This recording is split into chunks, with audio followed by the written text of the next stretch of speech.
요한계시록 10장 1절에서 11절 말씀을 통해서 두루마리를 먹으라는 제목으로 하나님 말씀 함께 나누겠습니다. 우리가 계속 요한계시록 수요일날 이제 나누고 있는데요. 여러분 예습 좀 하십니까? 오기 전에 다음 주 말씀은 이 말씀이니까 한번 읽어봐야 되겠다. 예습을 하면 이게 무슨 뜻이구나 라는 게 좀 이해가 좀 되시나요? 예, 예습을 안 해서 모르시죠? 예, 제가 너무 전곡을 찔렀나요? 예, 읽어보시면 이게 무슨 말이야?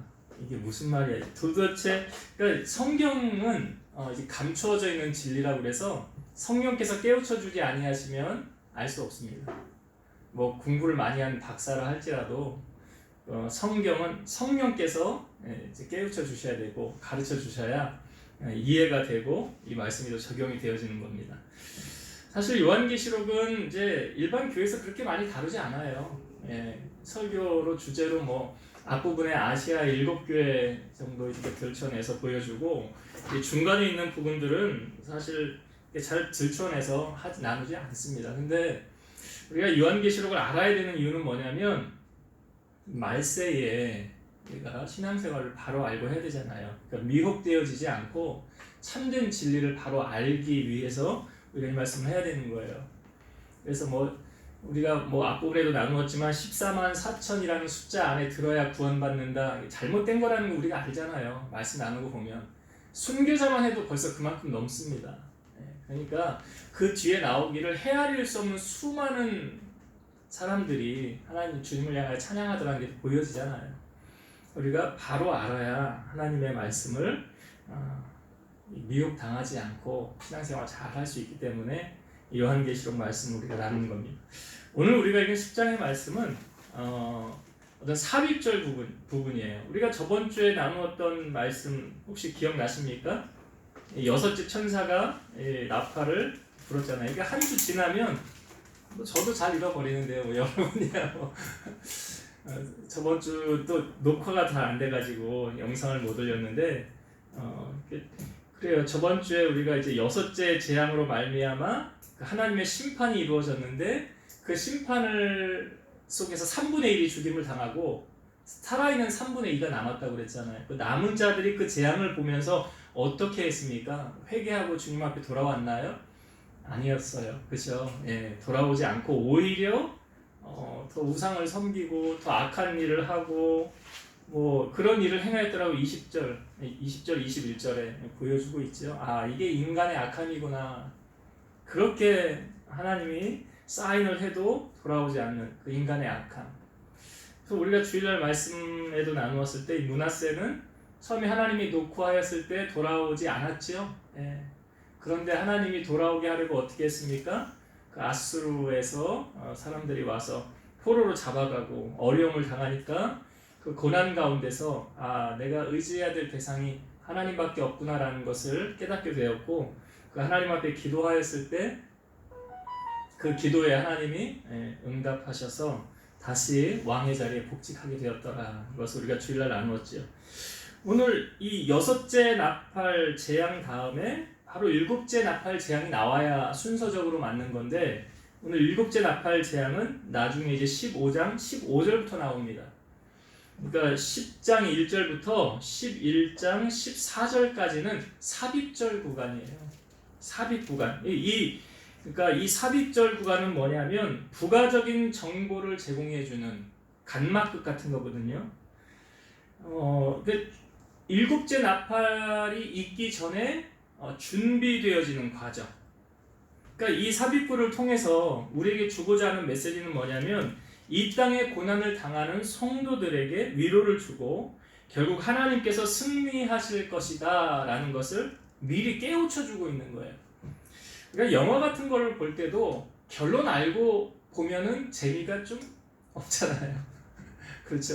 여러분 신앙생활 하면서 우리의 결론, 그러니까 나의 마지막 인생은 어떻게 될지 모르지만 우리가 확실하게 알 수 있는 한 가지는 있잖아요. 여러분 죽으면 어디 가요?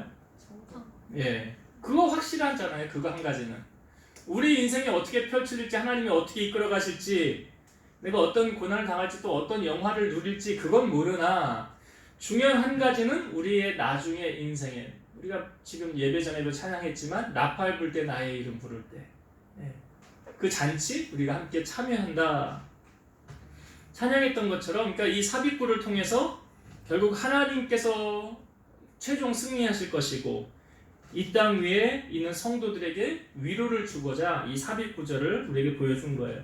10장 1절부터 7절까지의 내용은 작은 책을 가진 천사가 등장을 합니다. 그 부분은 이제 우리가 좀 나눌 것이고 그 다음에 8절에서 11절까지는 사도 요한이 천사에게 작은 책을 받아서 먹는 부분을 우리에게 보여주고 있어요. 그렇게 10장이 이제 우리에게 소개하고 있는데 자 그러면 1절부터 다시 한번 보도록 하겠습니다. 본문이 조금 11절까지 조금 기니까요. 조금 빠르게 이제 설명하면서 넘어갈게요. 1절 봅니다. 내가 또 보니 힘센 다른 천사가 구름을 입고 하늘에서 내려오는데 그 머리 위에 무지개가 있고 그 얼굴은 해 같고 그 발은 불기둥 같으며 여기 힘센 다른 천사가 등장을 하죠. 근데 그 천사의 모습이 어떻게 보여집니까? 하늘에서 내려오는데 머리 위에는 무지개가 있더라 그랬어요. 무지개가 있고 그 다음에 얼굴은 해 같고 발은 불기둥 같더라. 여기 모습이 꼭 예수님의 모습과 비슷하게 이렇게 보여주고 있지 않습니까? 예. 예수님의 모습하고 좀 비슷하게 보여지는 것 같아요. 이제 앞부분에 우리가 소개할 때. 그런데 예수님을 한 번도 천사로 비유한 적은 없습니다. 그러니까 이것은 예수님이 아니에요. 그냥 천사예요.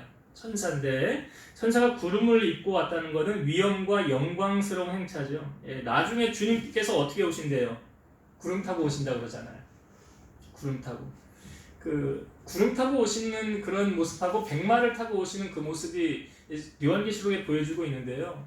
그 이단에 빠진 그 많은 분들이 그 이만희 씨가 그 백마를 타고 앉아 있는 그 모습을 보면서 뭐라 그래요? 메시아라고도 얘기하잖아요. 근데 우리는 그거를 안 믿는데 그 사람들은 그것이 정말 메시아라는 것을 믿고 섬겨요. 도저히 이해가 좀 안 되죠. 근데 현혹되어지고 세뇌를 당하다 보면 정말 그렇구나라는 것을 이 미혹의 영이 씌우면 믿어지게 되는 거예요. 그래서 애초부터 발길을 닫지 않는 것이 지혜로운 거예요. 진리가 아닌 것에는. 그러니까 여기 구름을 입고 그렇게 천사가 내려오고 그 다음에 머리 위에 무지개를 했다고 그랬죠. 이 무지개라는 거 성경에 언제 처음에 등장합니까? 아시는 분 있을 텐데. 예, 홍수. 예. 노아의 홍수 심판 이후에 하나님께서 다시금 내가 이 땅을 물로 심판하지 아니하리라 하면서 보여주신 약속이 무지개예요. 그러니까 여기서 보여지는 이 머리 위의 무지개는 이 모든 재앙들은 하나님의 약속에 따라 시행된다는 거죠.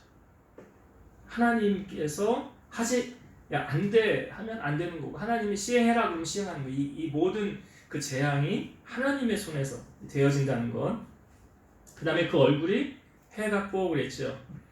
하나님의 영광이 그 천사의 얼굴에 반영된 거죠. 천사가 해같이 빛났다는 것은 하나님의 영광을 대신하고 있다는 거죠. 그 다음에 발은 불기둥 같더라. 이거는 사자가 지닌 천상의 위엄, 그 능력을 보여주고 있는 겁니다. 그런 모습으로 지금 천사가 이제 내려왔어요. 자, 2절과 3절을 같이 한번 볼게요.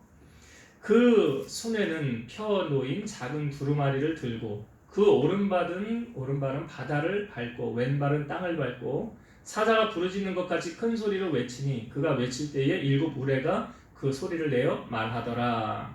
자, 이 천사가 내려왔는데 그 손에 뭐가 있다는 거예요? 펴 놓인 작은 두루마리가 있더라. 여기서 이 두루마리는 펴 놓여져 있었는데 우리가 앞부분에 5장에서 볼 때에는 그 하나님의 보좌 오른손에 그 두루마리가 있었는데 이거는 펴 있지 않았었어요. 봉하여 있었죠. 그래서 이걸 사도 요한이 이걸 누가 우리에게 풀까 하면서 울고 애통할 때 예수님이 그 두루마리를 펴시는 그 주님만이 하실 수 있는 그것을 우리에게 5장에서 보여주었는데요. 오늘 여기 천사가 다시 작은 두루마리를 들고서 펴놓인 두루마리를 들고 내려왔더라 그랬어요. 그러니까 펴놓인 두루마리는 하나님의 이 단편적인 목적, 보여진다는 거죠.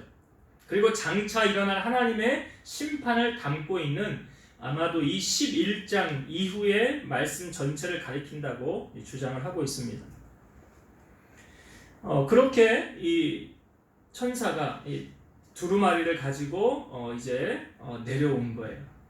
그리고 여기 하나님의 사자로서 여기 사자가 부르짖는 것 같이 3절에 나오죠. 그러니까 하나님의 말씀을 전할 임무를 수행하기 위해서 내려온 것이고, 그 오른발은 바다, 왼쪽 발은 땅을 밟고 있다고 했죠. 그러니까 이것은 두루마리에 기록된 이 말씀은 온 세계에 걸쳐서 영향력을 행사할 것이다. 지금 땅과 바다를 밟고 있는 온 세상이죠. 거기에 이 말씀이 실현되어질 것이다 하는 것을 암시하고 있는 거예요. 4절 봅니다. 4절. 7 무리가 말을 할 때에 내가 기록하려고 하다가 곧 들으니 하늘에서 소리가 나서 말하기를 7 무리가 말한 것을 인봉하고 기록하지 말라 하더라. 여기 그 사도 요한이잖아요. 요한계시록을 기록한 요한이 그걸 듣고 기록을 하려고 했는데 뭐 하지 마, 기록하지 말아라 그랬어요. 여기서는 하나님께서 의도적으로 지금 감추려고 하신 거죠. 감추려고 하신 것을 이제 우리가 하나님의 권한을 넘어서면은 안 된다라는, 뭐 어떤 내용인지는 우리가 정확하게 알 수는 없지만 지금은 밝히지 말아야 돼. 그런 하나님의 말씀이다. 나중에 하나님 때가 되면 이 모든 것들을 다 이제 들춰내시는 거죠. 때가 되면 드러내시는 거예요. 자, 5절부터 7절까지 보겠습니다. 내가 본 바 바다와 땅을 밟고 서 있는 천사가 하늘을 향하여 오른손을 들고 세세토록 살아계신 이 곧 하늘과 그 가운데 있는 물건이며 땅과 그 가운데 있는 물건이며 바다와 그 가운데 있는 물건을 창조하신 이를 가리켜 맹세하여 이르되 지체하지 아니하리니 7 천사가 소리내는 날, 그러니까 7 천사가 나팔 부는 날 그의 나팔을 불려고 할 때에 하나님이 그의 종 선지자들에게 전하신 복음과 같이 하나님의 그 비밀이 이루어지리라 하더라. 그러니까 지금 하나님께서 아직 7째 천사가 나팔을 아직 불지 않았죠. 아직 불지 않았다는 것은 지체하고 계신다는 거예요. 그러므로 주님의 그 오실 그 날, 그 종말의 날에 천사는 더 이상 지체하지 아니하였다고 맹세하신 것이죠. 이제 여기 지체하지 아니하리니 6절 뒷부분에 이렇게 나오죠. 지체하지 아니하리니, 다른 말로 말하면 이제 곧 실행하리니, 그런 뜻을 담고 있는 거죠. 그러니까 7째 나팔이 울리면 하나님의 비밀이 이루어지리라. 그래서 7절에 하나님의 그 비밀이 이루어지리라. 그 하나님의 그 비밀, 하나님의 비밀은 무엇을 말합니까? 인간에게 계시된 하나님의 목적, 즉 하나님의 전체적인 구속 목적으로 악에 대한 심판과 그의 백성들의 종말론적인 구원이에요. 그러니까 계시록은 계속해서 무엇을 향해 달려가냐면 악인들에 대한 심판. 그러니까 지금 요한계시록을 기록한 시대적인 배경이 무엇이라고 했습니까? 도미티아누스가 예수 믿는 사람들을 박해하고 핍박하는 시대였다고 그랬죠. 편하려면은 도미티안 당신이 나의 신입니다, 당신이 구세주입니다 라고 인정만 하면 돼요. 그러면 신앙생활은 어렵지 않아요. 근데 그렇게 하지 않고 예수님만을 구주로 믿으려고 하는 이 사람들 잡아서 계속 고난당하게 하고 심지어 죽이고, 그래서 그런 일이 지금 반복해서 벌어지고 있는 시대 상황이잖아요. 그러니까 그 시대적인 상황에 대해서 하나님이 결국은 악에 대한 심판을 하나님이 행할 것이고 하나님의 백성들은 구원받을 것이다. 그것이 이 하나님의 비밀. 그것을 요한계시록의 중심 주제지요. 그것을 우리에게 계속 가르쳐주고 있는 거예요. 자, 8절 봅니다. 8절.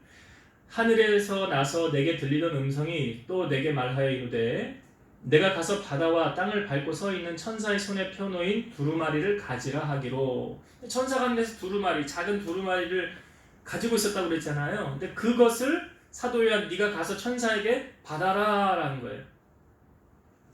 가서 그 두루마리를 가져라. 네. 자, 9절과 10절 봅니다. 내가 천사에게 나아가 작은 두루마리를 달라 한즉 천사가 이르되 갖다 먹어버리라. 내 배에는 쓰나 내 입에는 꿀같이 달리라 하거늘 내가 천사의 손에서 작은 두루마리를 갖다 먹어버리니 내 입에는 꿀같이 다나 먹은 후에 내 배에는 쓰게 되더라. 자, 두루마리를 이제 천사에게 달라 그러니까 천사가 뭐라고 했어요? 요한에게 갖다 먹어 버리라. 이 두루마리를 먹어라. 그리고 나서 내 배에는 쓰나 내 입에는 꿀같이 달리라 그러죠. 그래서 요한이 이제 그것을 받아서 먹는데 정말 입에는 꿀같이 달았는데 먹은 후에 내 배에서는 쓰게 되었더라.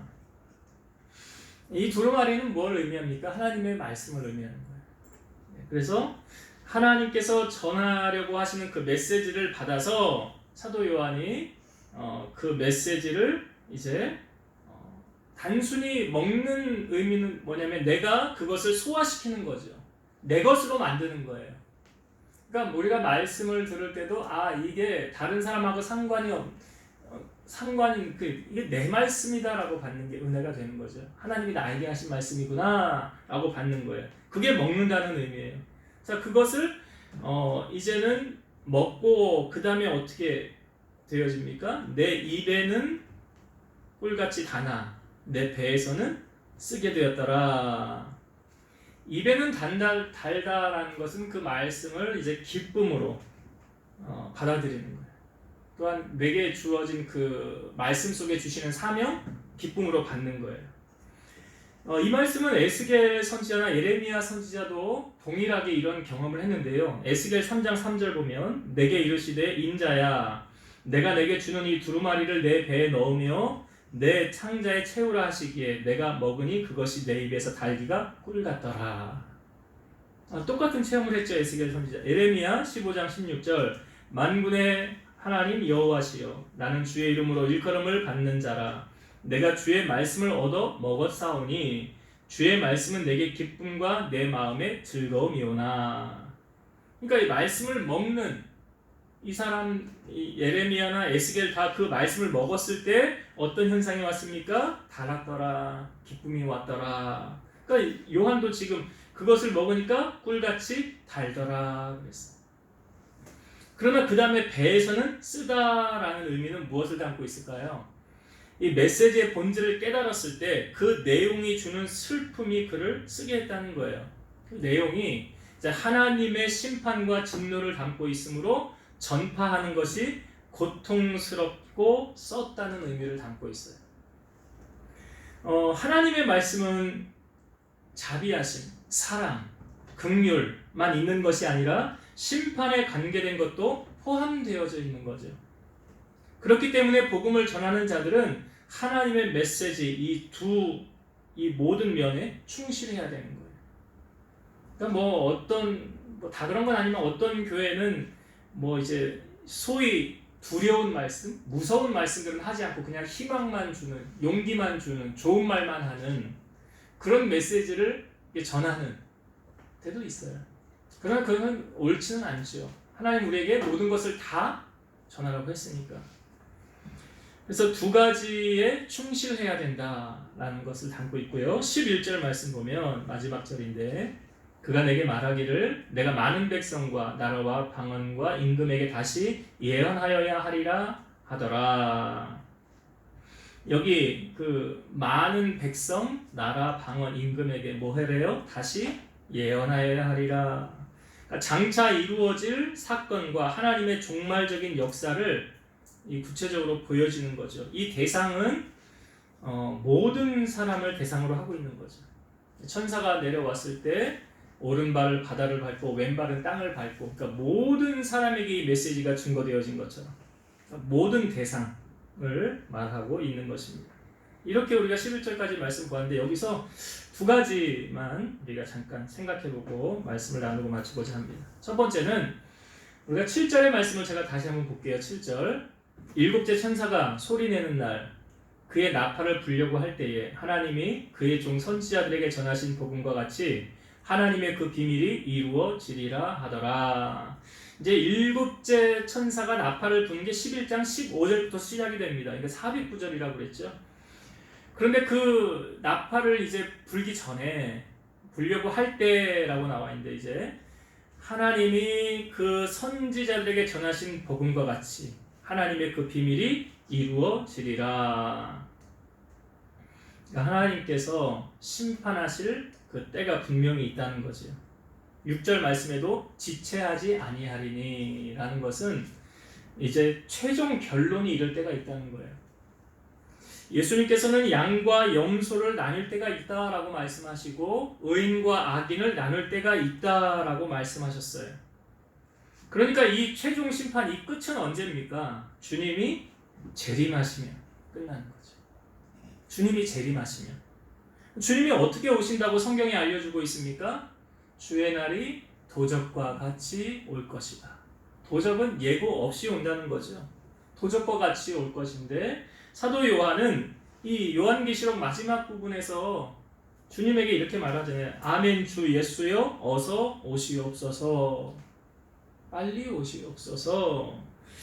예수님께서 지금 우리가 지내는 이 시대를 말세라고 그러는데 말세를 너희들 이렇게 하면서 보내라 라고 말씀하신 구절이 있어요. 누가복음 21장 34에서 36절.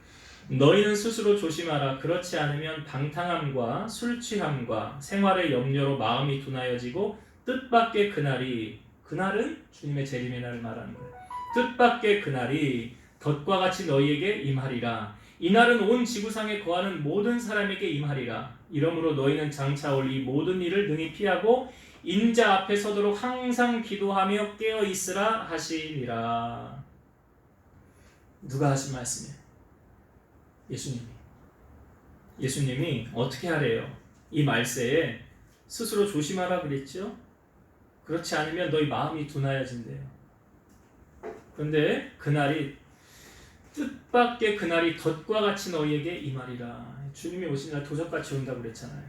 그래서 우리가 주님을 맞이하기 위해서 어떻게 하래요? 항상 기도하며 깨어 있으라.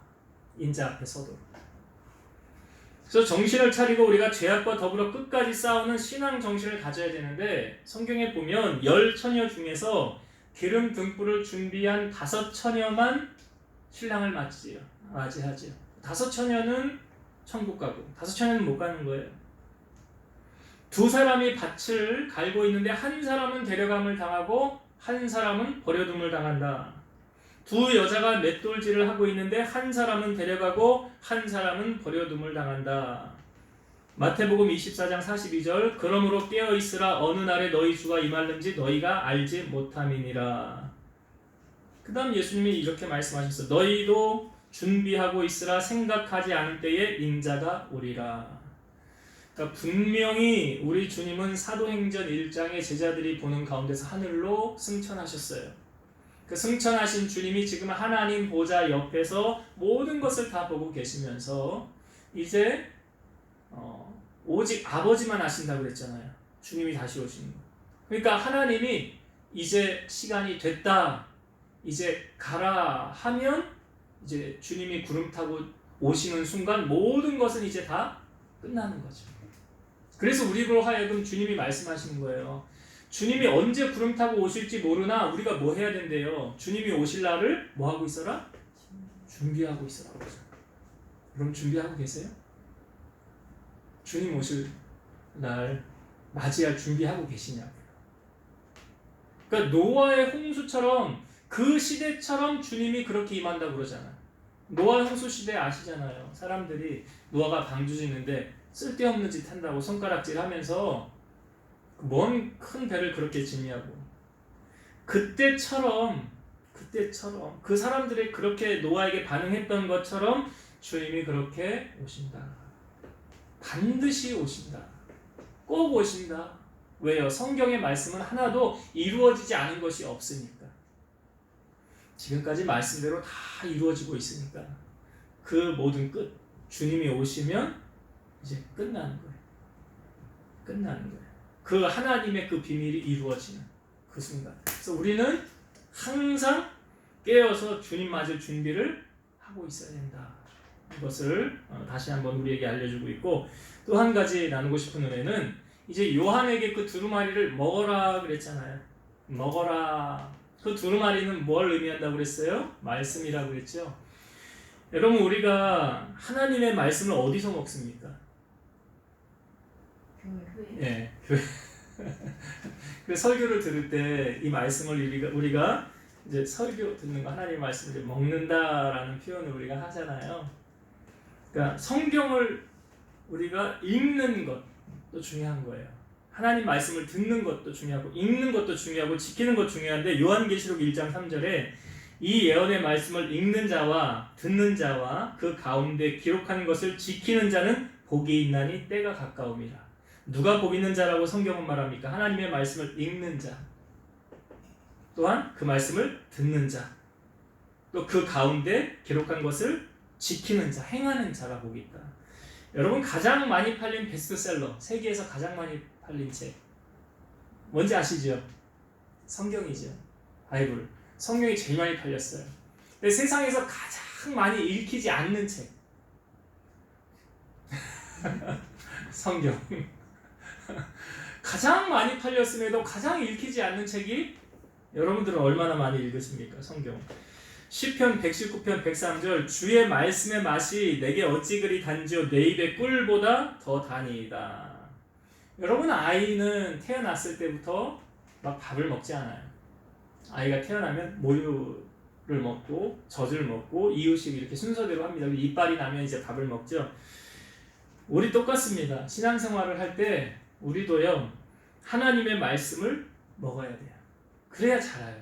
먹지 않으면 안 자라요. 아이들이 안 먹으면 자라요, 안 자라요? 그래서 성장기에 있는 아이들에게 뭐라고 그래요?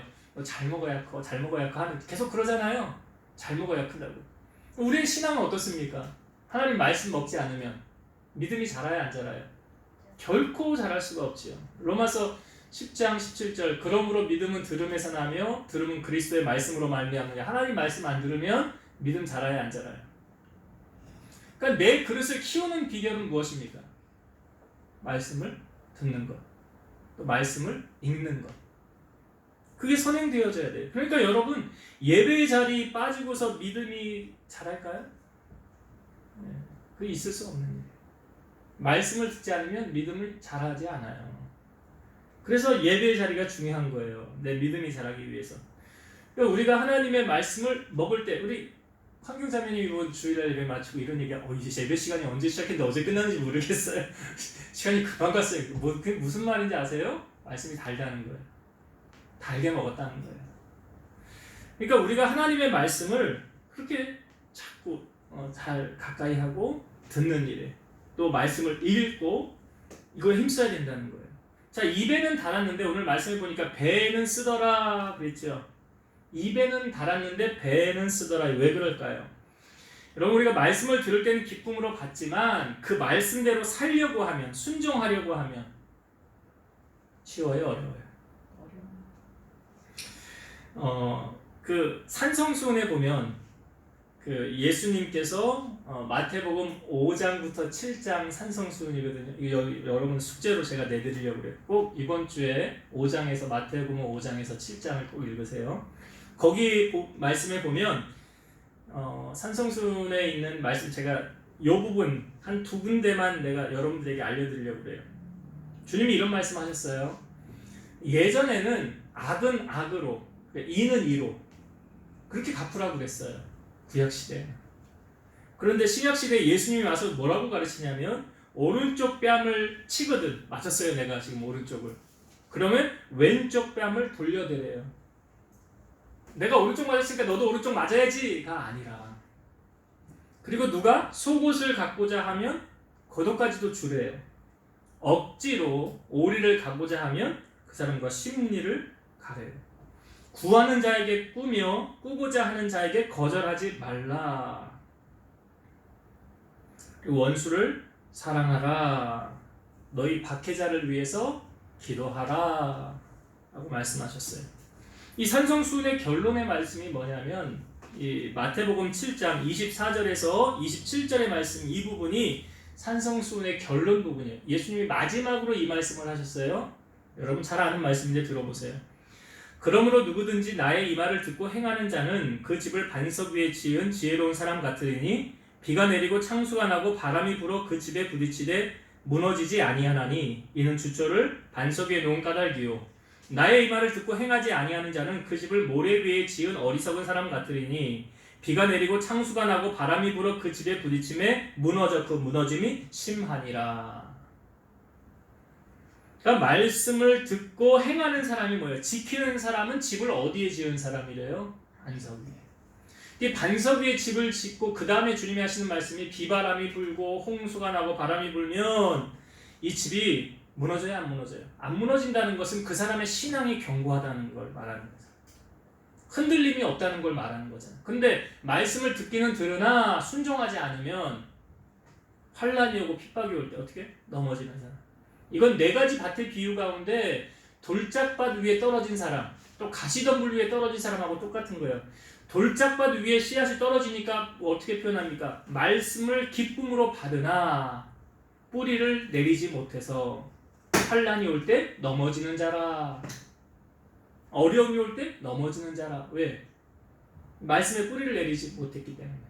가시덤불도 비슷하지요. 가시덤불은 세상의 염려와 유혹과 재리, 재물 이런 것으로 인해서 이 가시덤불 이게 올라오는데 가시덤불 때문에 올라가지 못하는 거예요. 결실을 맺지 못하는 거예요. 그 다음에 좋은 땅은 말하지요. 착하고 좋은 마음으로 말씀을 듣고 지키어 인내로 결실하는 자. 말씀을 듣고 지키어 순종하여 인내로 결실하는 자. 이 사람들은 하나님의 100배의 축복을 받는다. 그러니까 산성순의 결론은 이거예요. 나는 지혜로운 건축자가 될 거냐, 어리석은 건축자가 될 거냐. 무엇에 따라 결정되어지는 거예요? 말씀을 듣는 거에서 그치는 게 아니라 듣고 뭐 해요? 순종하는 거. 듣고 행하는 거. 행하는 사람은 지혜로운 건축자. 행하지 않는 사람. 그래서 신앙생활 때 조심해야 되는 게 뭐냐면 알기는 많이 알아. 머리는 커. 나 이것도 알고 저것도 알고 성경 지식 이것저것 많이 알아요. 근데 그 말씀대로 살아야 살지 않아요. 살지 않아. 살지 않아. 이게 문제예요. 많이 아는 것보다 적게 알지만 순종하려고 하는 거. 이게 중요한 거예요. 그리고 요한이 그 말씀을 이제 나중에 어떻게 하래요? 11절 마지막 보니까 다시 예언하여야 하리라 그랬죠?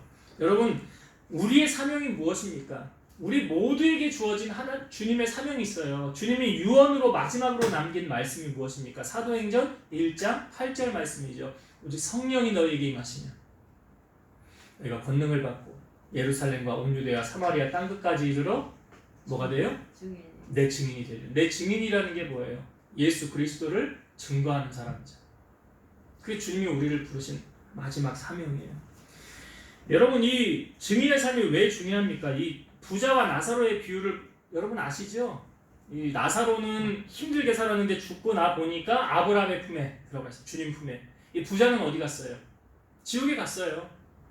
그런데 이 부자가요 너무나 괴로우니까 나사로를 자기 집에 보내달라고 그러죠. 부탁하는 내용이 뭐냐면 내 형제 5이 있는데 이 고통받는 곳에 오지 않도록 나사로를 좀 보내주세요. 이 고통받는 곳에 오지 않도록. 이 고통받는 곳을 예수님이 알려주셨는데 마가복음 9장 48, 49절 거기에서는 구더기도 죽지 않고 불도 꺼지지 아니하느니라 사람마다 불로써 소금치듯 함을 받으리라. 이 거기가 어디예요? 지옥이에요. 부자가 당하고 있잖아 거기서 지금.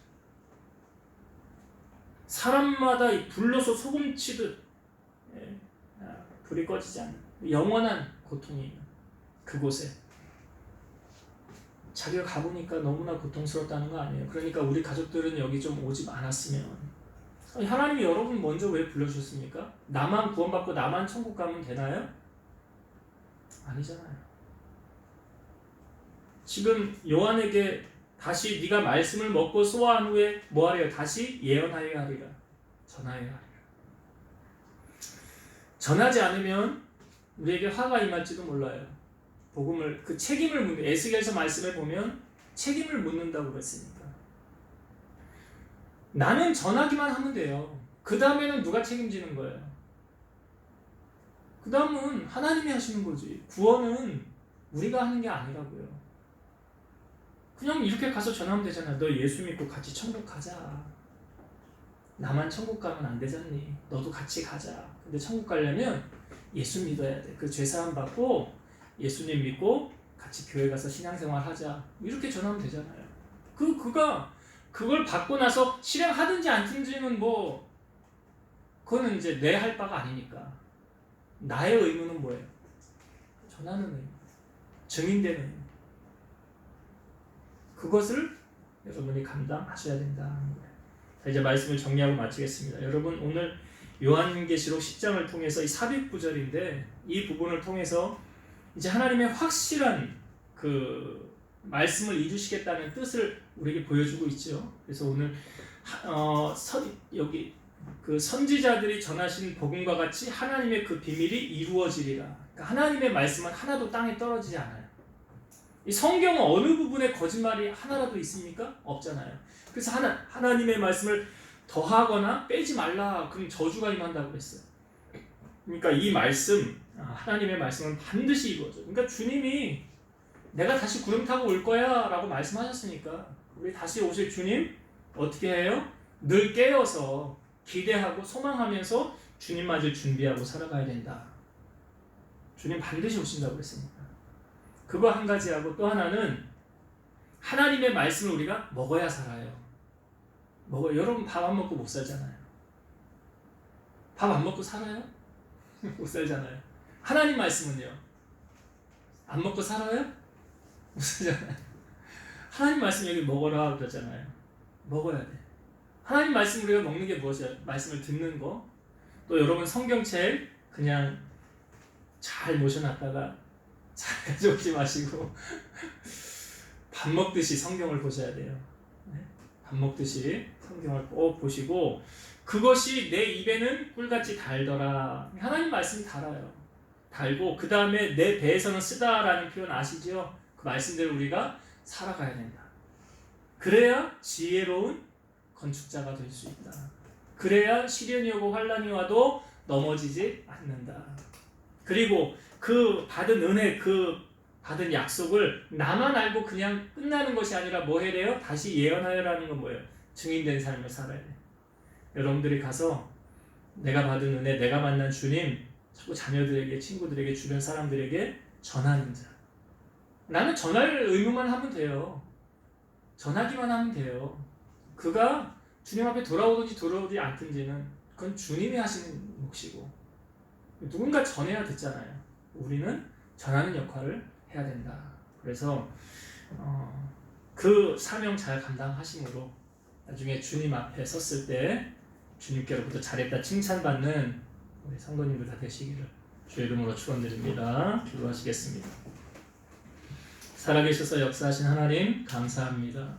하나님의 말씀은 1.1획도 틀림이 없고 때가 되면 반드시 다 이루신다고 하였습니다. 이 하나님의 감추어져 있는 진리의 말씀, 이 비밀이 우리 주님이 다시 구름 타고 이 땅에 임재하실 때 모든 것의 완성은 그때 이루어집니다. 그래서 우리로 하여금 다시 오실 주님을 늘 깨어서 기도하고 슬기로운 다섯 처녀처럼 기름도 볼 준비하고 주님 맞을 준비를 하면서 살아가는 우리 지혜로운 성도들이 다 되게 하여 주옵소서. 또한 하나님의 말씀을 먹으라고 하였습니다. 우리가 말씀을 들어야 믿음이 자랍니다. 그 말씀을 듣고 내 것으로 만들며 또 그 말씀 속에 우리가 말씀대로 살아야 능력이 나타납니다.